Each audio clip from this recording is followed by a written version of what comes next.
My guest for this episode of Duologues is proudly building a better working world at EY India. He is bullish about India's growth trajectory and truly believes that by nurturing our talent and entrepreneurial spirit, we can achieve greater heights. Please join me as I welcome Rajiv Memani to this episode of Duologues.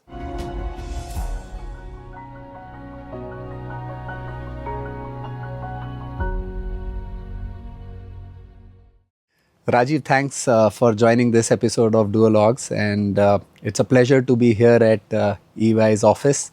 Thank you for hosting us here.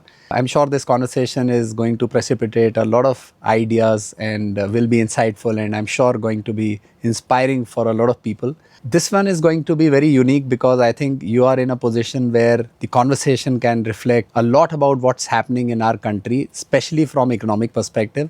And then I would like to dive into what's happening within EY as an organization, and I understand that you again are in a state which can be transformative, and then I would like to know more about you as individual.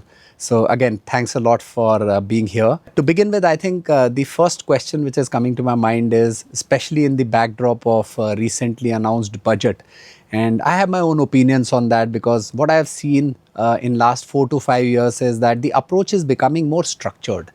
And for last 3 budgets, I noticed that the Honorable Finance Minister highlighted 4 pillars based on which the fundamental of the budget was structured. And this time we saw 9 focus areas, starting from agriculture to say skilling to consistently driving expansion of manufacturing in the country, and the overall impact cuts across the socio-economic fabric of the country.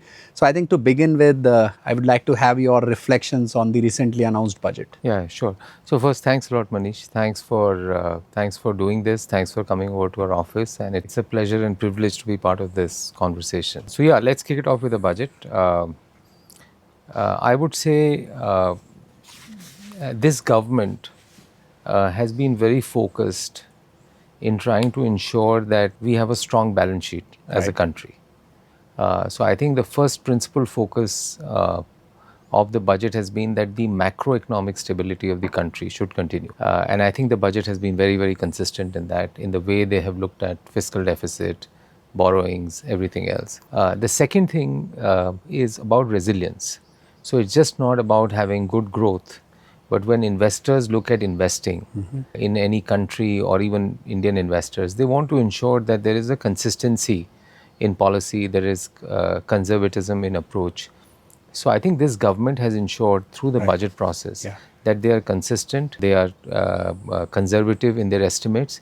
And if you actually look at last 3 years, they've invariably done better than what they have projected. True. The other trajectory that they have done is to, when you have 48, 49 lakh crores to spend, you try and see how do you want to spend the money. And they have shifted the spend from more revenue expenditure to more capital expenditure. Right. So basically putting a much stronger tenet on the economy. So almost 11.5 lakh crores of Capex that they have promised, which is record, it's almost 3.4% of our overall budget. So it's probably of the GDP. So overall, I think that's very, very strong because that propels the rest of the economy. True. And also then just having inclusive growth, ensuring that all the sectors are included. I think that's been really very, very strong. The one initiative that I would say, everything, when you look at a budget, there are always some things that strike, everyone looks at taxes and that kind of captures the immediate attention of everyone because its impacts has an immediacy of sort of impact. Right. But I would say the one thing that really caught my attention was around skilling. And what they did on skilling is to, basically the government said, we cannot skill on our own. So we really have to partner with industry to skill. Yeah. And they said we are willing to pay for that in a meaningful way. We also don't want to penalize the industry so they can use the CSR funds. Right. So skilling 1 crore people over a period of 5 years and giving that responsibility to the top 500 companies to do that, which means at an average, it'll be more or less, each company would be skilling 4,000 people every year and 20,000 people over a period of 5 years. Right. It's a big deal. Absolutely. It's probably the most aspirational, aggressive, ambitious that has been done anywhere in the world. and therefore execution of that will be very, very important. Right. If I would have one area where I think the government could have probably done more, I think the transmission of income to rural India. When I look at what's happening with middle class, trying to say if they could have done more relief, because we need to get a little bit more of the consumption lift. Right. A lot of the growth that's coming is because of the Capex spend and everything, which is absolutely right. True. In the medium term to long term. But in the shorter term, it's very important that we also get the consumption lift. So for a 7-8% GDP growth, if you're having a consumption growth of 4%, True. that has to move up. Yeah. So I would say if they could have done more there, that would have been great. But overall, I would say very, for the medium term to long term story of India, I think the current finance minister and the team have really done an outstanding job. It's safe to believe that when investments into labor intensive manufacturing and any sector happens, you create more jobs. In that sense, you're putting more money in the hands of people, specifically the middle class. While there are challenges, as you rightly mentioned, that how do you catalyze the rural economy, because that still contributes larger part of what we are as a country. And when I look back last 10 years, one of the things which is very clear, at least in my mind, is that there is a lot which has happened on the supply side. And if I look at electronics industry in specific, it started off from MSIPs, say 10 years before, when they modified it. There came phased manufacturing programs, a structured way to restructure the tariffs which existed at that point of time and do away with the disabilities comparative to manufacturing the products elsewhere in the world. And finally came PLI. So I think a structured approach has happened in last 10 years when it comes to the supply side of it. Now, looking at demand side, what can be the triggers which can say put more money in the hand of people? We do understand that the entire tax structure plays a role when it comes to that. GST may not be a budget item. But when I look at my own industry, one question always comes to our mind is that why products like air conditioners, which used to be, say, luxury in the past, are a necessity, now should be taxed at 28%.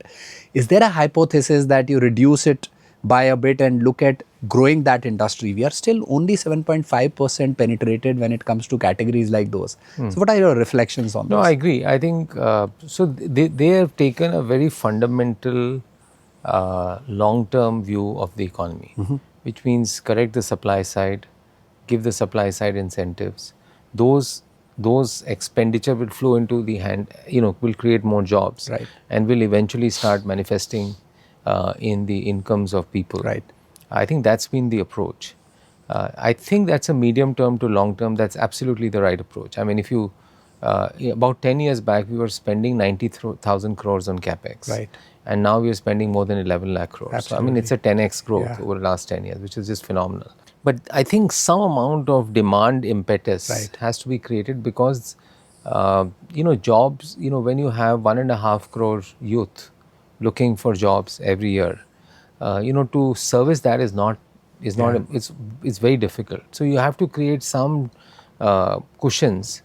And plus, we are also seeing an income inequality which is probably not right now you can argue to say that will happen when you have this kind of GDP growth, but structurally it doesn't augur well from a demand standpoint. Because, demand works when there is a more egalitarian growth in income. And I think if they could have done something probably more on the taxes, GST, obviously they have made reference of that in the budget. But if they can do that, that would have been good. Maybe some scheme, and I can't define the contours of the scheme. Right. Some scheme that gives more money in the hands of rural India, because there is pain there. I mean, if you look at the results of some of the larger companies that are catering to the needs of rural India, especially in the lower income categories, the demand volume growth is not that much, which doesn't sound right. So I think they could have done that. I think government's predicament in all this is once they do a scheme, then it cannot be a 1-year scheme, then it becomes sticky. Absolutely. So if you have to do, if suppose you want to say I want to take in 50,000-60,000 crores, because they had the balance sheet to do this. Right. If you look at the interim budget, they got an incremental 1.5 lakh crore of RBI dividend, there or thereabouts. Right. And what they did was to put 90,000 crores of that into fiscal deficit savings. So reduce the fiscal deficit to 4.9% from 5.1%, what they had mentioned before the elections. Right. and distributed a little bit on skilling and then transferred some to the states. True. So if you ask my personal view, if they could have devised a scheme where some of that income would have passed, maybe been slightly more generous to middle class India from a taxes standpoint, I think the overall momentum that it would have been created is interesting. Would have been good. But I would say on balance, I think their anticipation is that we are living in a very uncertain economic world. Yeah. And to deal with that, you have to have a strong balance sheet so that you can deal with the uncertainties. You have to lower inflation, you have to lower interest rates, and that's the way that you create demand.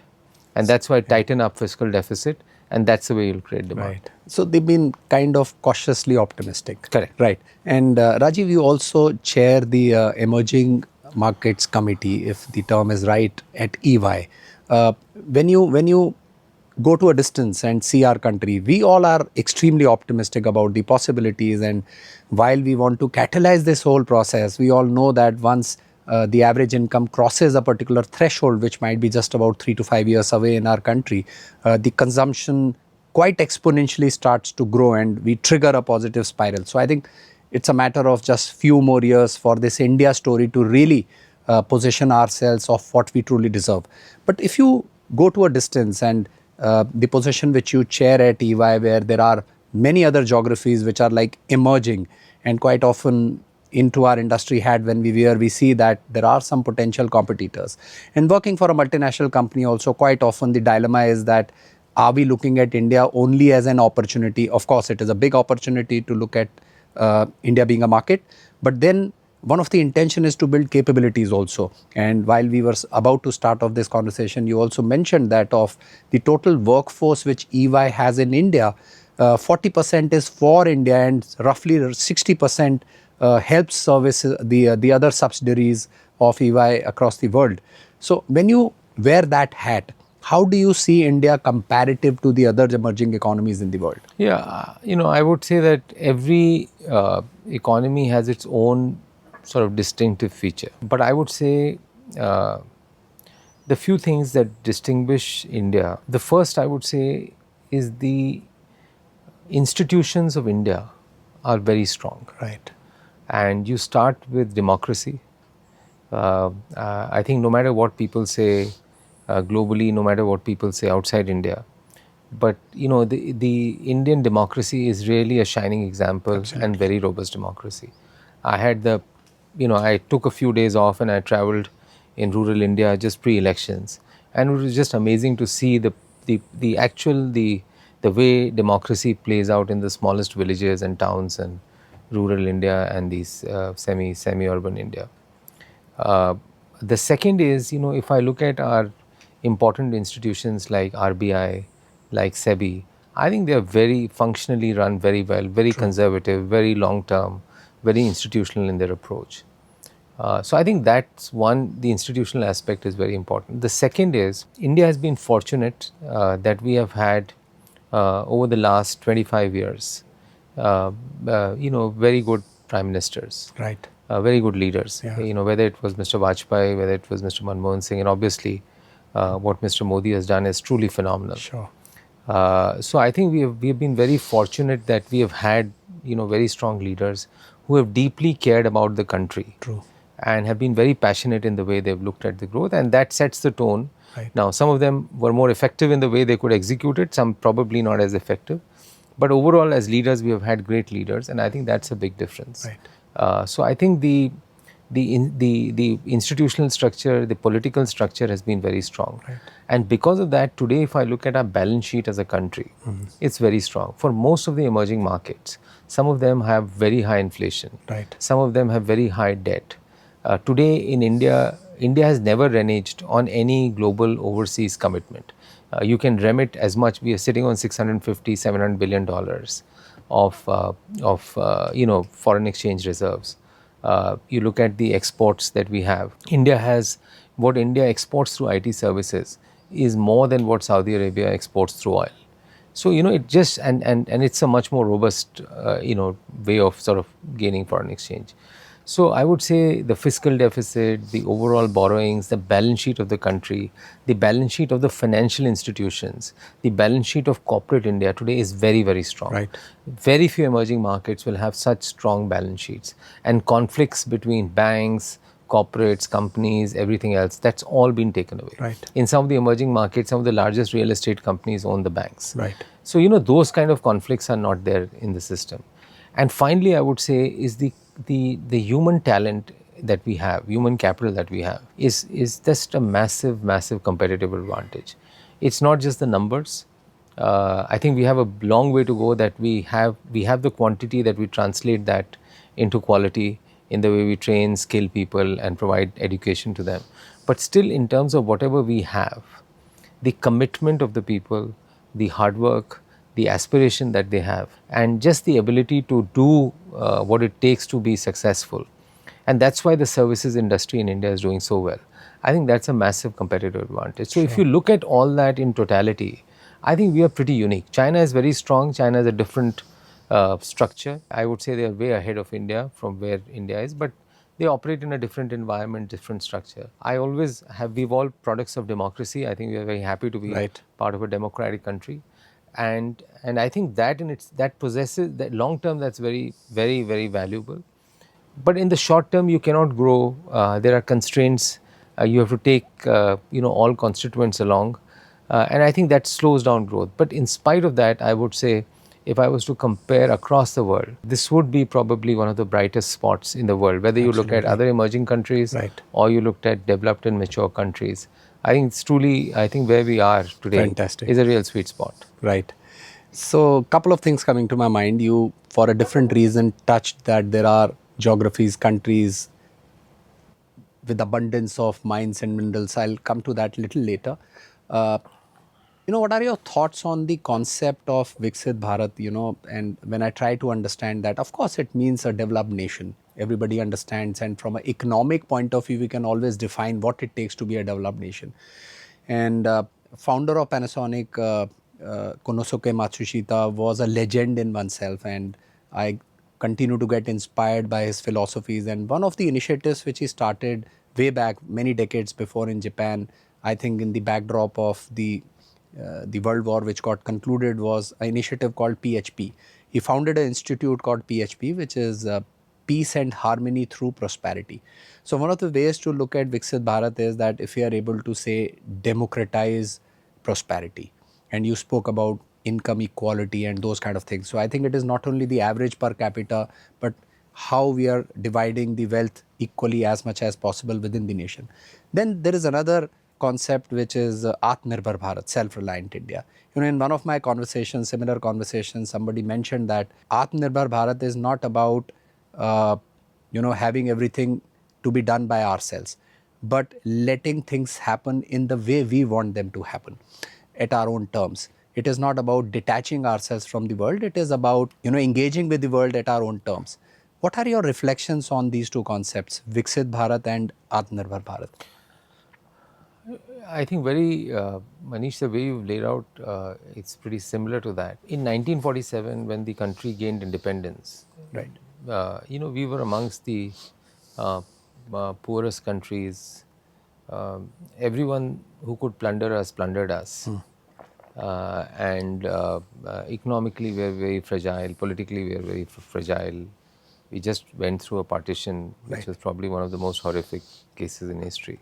And if you roll that out 100 years later, I do believe that as a country we have a lot to be proud of. But one area which I think is that the per capita income, for me, that is an important measure. Sure. So I think we did a report of India at 100.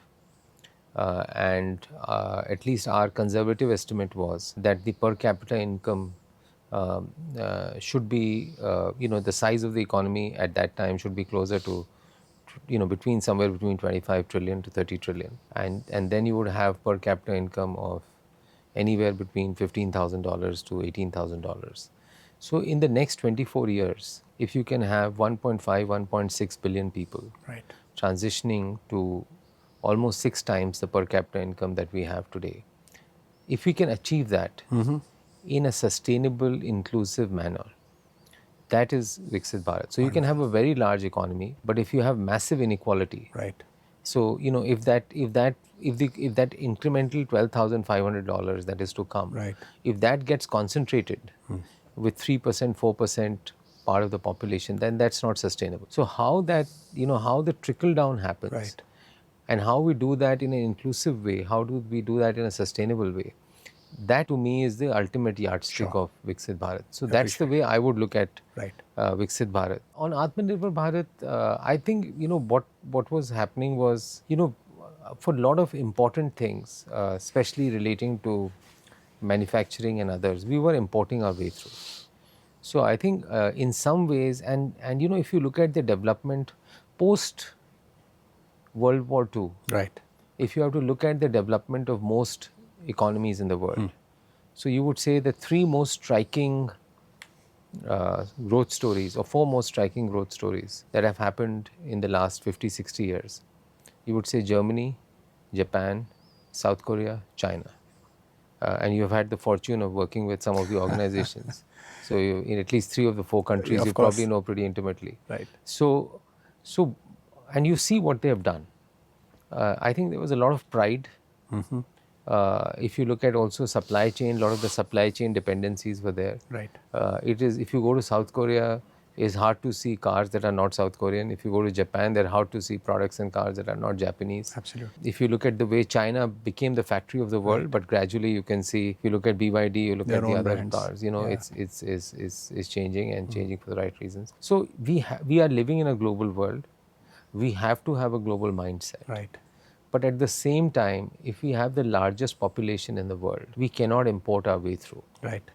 So for me, Atmanirbharta is how we achieve that is very, very important. It doesn't mean that you close eyes to the world, because India has benefited immensely from globalization. Right. Whether it's in terms of the technology industry, whether it's in terms of foreign direct investment, whether it is in terms of education, skilling. So we have to be an open world, open economy and everything else. But at the same time, we should ensure that we are doing full justice to our competitive advantage. Right. Manufacturing, being the factory of the world, and at the per capita income that we are in, if you're not doing that, in many parts of the world today, the average per capita income is $100,000, $110,000, $120,000. Right. Our per capita income is $2,500, $3,000. We should be doing much more from a manufacturing standpoint, Right. from a productivity standpoint, so that we can lift the per capita income. Right. And that is very, very important. So for me, it's very similar to what you mentioned about Atmanirbharta, but I was just trying to explain that from a more sort of quantitative standpoint. Yeah, moving on. So let's talk things which EY does. And leading this organization in the country, I think, is a large responsibility to deal with, and of course, an opportunity also. What I understood was that of the 400,000 strong strength of EY globally, we have about 100,000 people in India, and of that, 40,000 people work for the country. Give us a sense of the purpose of existence of EY, and I would like to also know the current chair, Janet, I think, gave all in as a mission statement or the purpose of existence. So give us a sense of what is that all about, and how are you driving that cultural change within the organization? It's a large organization globally. So I would say, firstly, I think leading EY in India is not a big deal. I think it's a privilege. Let me first put it. I think it's a privilege, and I'm thankful to all our teams and the Almighty for giving me this privilege of leading this. It's just a fantastic opportunity. And you're right, we have a massive talent pool, and probably some of the best talent in India works with EY. Yeah. And we're very fortunate for that. Our sort of purpose, raison d'etre, if you actually see, is is really building a better working world. Okay. So that's what drives us. It's something that our chairman, earlier chairman, who was in 2013, when purpose was not a fashionable word, it became much more fashionable in 16, 17. He decided that an organization needs to have a very strong purpose, and he defined building a better working world, and that resonated so well with everyone, because in a global firm like ours, which is present in more than 120, 130 countries, it's important that everyone connects with a Right. purpose. The way we can contribute to all the stakeholders so that they rely on the financial statements, the entire financial ecosystem actually works very well. When we are doing taxes, just to ensure that compliances are there, that we are helping both the private sector to ensure that they are complying, and the government also to give them comfort that the compliance is doing well. If you are working in India, for example, if you are working with entrepreneurial companies, helping them to raise private equity, raise capital to fuel their growth, or helping them to be more efficient, more optimal, more competitive, so that they can hire more people, grow faster. Right. So it's a wider way of looking at building a better working world. But everything that we do, that most of it has to resonate with that. Right. And the other thing I would say is, even when we are working with government, so some of the most, whether it was the Aadhaar thing that was built, we worked very closely in building the entire Aadhaar platform, or platforms around Skill India, on Ayushman Bharat, or on the Diksha portal on education. So we have been very involved in building some of these platforms, working in partnership with various people to do that. So I think that's the purpose, and that's the purpose of our existence. Wonderful. And from a firm standpoint, we had Mark Weinberger who did that, then we had Carmine, and now we have had the fortune of having Janet. She took some time to see what our strategy should be, and I think she is defining the strategy, and the strategy, the what she's terming that strategy is all in, and all in is an attitude. It's not. It's about teaming. It's really it's about teaming, about collaboration, how teams work with each other, giving everything that they have. Is how we work with our clients, as one team, collaborative, giving it for a common purpose, common mission, and everything else. That's the mindset. And again, the way it was done was, hundreds of names were thrown around. Engagement happened with lots of people across different parts of the world, and finally everyone was comfortable. Wonderful. With that. From a change standpoint, I would say change has been a constant. So I don't think that we have to have massive change in India to do that. I think from a culture standpoint, our culture has always been very entrepreneurial. Right. I think that's one of the reasons, I would think, why we've been reasonably successful as a True. firm. The second thing is constant learning, and I think that's getting reinforced through All In. So we would want to ensure, it's how do we fuel the development of our people. I think that's very, very important for us. Right. So today we would do, we have in the sort of one part of the business, we have 43,000 people. So we would want to ensure that we have 80 to 90 learning hours per person. So you're looking at almost 3.5 million to 4 million hours. Interesting. At an average, at an aggregate level. And in areas which are obviously, if you're a tax professional, you're a consulting professional, you're an audit professional, you're a transactions person in your domain, in the sectors, but a lot of it is also in areas like AI. So we have had a massive program, for example, where we have had 25,000 people grow through a very extensive AI program, where the theory of AI, some practical experiences, demonstrations, getting people actually to use both AI, Gen AI, everything else, getting experts from around the country, getting experts from around the world to say what are the latest trends, how that's happening in a continuous manner. And we call that the AI versity. Right. And that's something that we are doing. So I think that's the, I would say, if I have to look at it, we always had an entrepreneurial culture, but how do we instill more and more learning, and how we instill more and more development, that's very important. And teaming and collaboration, which is always a constant journey. How do you improve teaming? How do you improve collaboration? I would say those will be the three things. Right. From how we look at our organization and what are the changes. Then you have strategic things to say, okay, how do you embrace technology more? What are the things that you have to do on sectors, on accounts, and everything else? But that's Wow, that's a lot.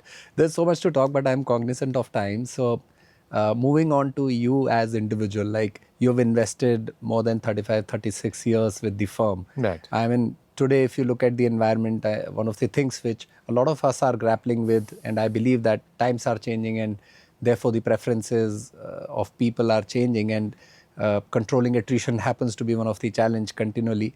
So, I mean, how has this happened? This would make you and few other people unique in some sense, having like staying with one organization for that long. See, in a partnership firm, it's not that uncommon. Okay. So if you look at our firm, there would be Yeah, right. quite a few lifers who are Agreed. there. Maybe because we just couldn't do anything better in life. So that I think probably is the biggest reason. But as I said earlier, listen, I mean, I think, the day I joined, I felt I belonged to this place. Every day has been enriching, challenging. You feel, you enjoy coming to work. You feel that you're learning something. I think that's very important. You feel that you're challenged, and you enjoy working with your teams. So I think that's been the experience. And personally speaking for myself, as I said, I've been just incredibly fortunate to be leading this organization. When I joined the firm in 1988, our office was probably twice the size of this room. So I have, and when I went to Singapore to be there for some time, I always used to think that I wish someday we'll have something like an Like that. office size like that. So I think we've been, as Warren Buffett put it, you Americans had the ovarian lottery. I think some ways that the India that we have seen from where we were, from being an absolute closed economy when we grew up, to now being, resilient, confident, aspirational. I think that's something that we've been very fortunate to be part of that journey. So I've never honestly. I've thought like an entrepreneur. I've felt that if I'm doing this, we're doing this as for ourselves and for a broader cause, for the country, and I think most of the people who have been in the organization, one of the things that that has distinguished us as an organization is that the stability in our organization, the stability in our leadership teams, without becoming a club, very competitive, Wonderful. very accountable, very responsible, very entrepreneurial. I think that's in some ways, I would say that as an organization, that's been a strength. Now you can always say there are pros and cons of doing that, but on balance, I think in a market like India, in a country like India, that's worked very well for us. Yeah. You mentioned change is the only constant. I quite often say that the rate of change itself is changing. Yeah. How do you keep yourselves updated, like relevant with the changing times? What do you do? So I would say being paranoid and being insecure is a very important trait of any leader. Right. So that drives Right. the learning. When you see something changing, you always try and see, okay, what's the opportunity there? And that's the way I've looked at it. That's the way the organization has looked at it. As an organization, one of our strengths has been that whenever something happens, we try and spot the opportunity. We double down on that. We invest. We put some of our biggest talent there, and we galvanize the organization. Wonderful. That's what we do. But technology, I would say, to me, is the most fundamental and the biggest change that's happening. So one is enabling our clients and helping our clients through our technology consulting practice. But more importantly, we believe that as an organization, we have to infuse technology in everything that we are doing. Right. Yeah. And whether it's audit work that we do, whether it's tax work that we do, whether it's consulting work that we do, whether it's our financial processes, and the amazing thing about India is that the younger people are when you give them the opportunity, they're just so brilliant in innovating at scale, at a cost that is unbelievably low. And the whole thing is, how do you get the organization to adopt to that, is the management challenge of that. So that's what we are doing to ensure that we are constantly changed, because in every change we see an opportunity. Right. And we know that if we don't capture that opportunity, someone else will. We are not entitled in any way for that, to capture that. So we have to, as an organization, be competitive, fleet-footed, as I said, insecure, Right. and at the edge to be trying to do that. Rajiv, you're like radiating this sense of calm, sitting into the position you are into. It's not easy to manage such complexity, as you rightly mentioned, that things are changing fast, and adoption of technology and embracing that change in a manner one should is not easy. You're managing this complexity reasonably simply. So how do you manage yourselves? Like, where does this sense of calm come from? I'm repeating myself. I honestly, maybe I'm looking at your calm demeanor, and that's reflecting on me. But simplicity is the hardest thing to achieve. Right. Yeah. So I think whether it's in everything that you do, in the way you conduct with your people, the way they can read you, the way you engage and interact with them. So we are by instinct, we are very complex people, and as you become leaders and as you have more experience, you become more and more complex as an Yeah. individual. So how do you make things more and more simple in your Right. head? Right. And which is basically not getting anything to go to your head. Right. So I'm saying that Appreciate it. you can do that, you can interpret that Yeah. in some Right. funny ways as well. Yeah. No, I understand. But I think that's very important. And Right. secondly, I honestly truly believe that sometimes at management roles, when we are CEOs or leading this thing, honestly, I would say that the office boy in my office probably has a tougher existence than I have. So I just feel that as I said, I'm just grateful to everyone around and and whosoever is upstairs. But the uh, the uh, the fortune that you get of leading this kind of organization, how fortunate you are. True. If one sees that, I think uh, that's very important. Personally, I mean, I'm not I don't have esoteric tastes. I mean, I enjoy my runs in the morning. uh, I'm very inspired by spiritual parts of India. So I don't do enough reading, but whatever I do, I try and do that. I try and do some pranayam and everything else Wonderful. every day in the morning. But nothing. But when I see people who are meditating, the amount of reading that they do, the knowledge that they have, I'm nowhere close to any one of them. But I just, as I said, I just want to keep my Wonderful. personal objective in life is, and as you evolve and as you age, you figure out that personal Yeah. objective is really to try and uh, keep things simple. Appreciate it. This brings me to my last question. What is that very higher purpose which, say, wakes you up every morning to do what you do? I honestly, I don't have any higher purpose. At an individual level, I just want to feel that I'm learning, I'm personally relevant, I'm mentally active, I'm physically active. Wonderful. So I mean, I just want to keep things simple. I want to ensure that I believe that we are individuals, we are very fortunate, especially when you look around in our country.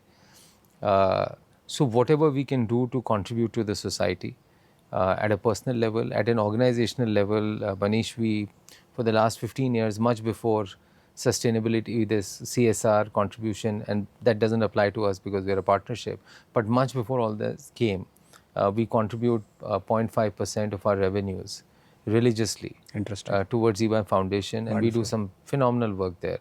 Whether it's in terms of providing scholarships to the underprivileged, almost 1,000 a year, whether it's working in villages, we are working in almost 2,000 villages, mainly with women, Right. impacting lives of almost 500,000 women, and now trying to do more on sustainability, whether it's on water, whether it's on pollution, other areas. We have not done enough, but there's a lot to do there. So that's the second part. And from a country standpoint, I think at least if we can create, for me, the biggest challenge for the country is to create more jobs. Right. So if we can create more jobs in India, that's something that always inspires me. At the end of the day, if we can create more jobs, if we can provide, more opportunities to our younger people, that kind of inspires me. And from a global standpoint, if we are all bought into the firm, we are part of EY, we want to see global growth, and the firm being stronger globally. But if India can be a more meaningful part of that growth, if India can be more relevant to that growth, if India can intellectually contribute to that growth, Right. that's something that, at a macro level, those are the things that you look Wonderful. at.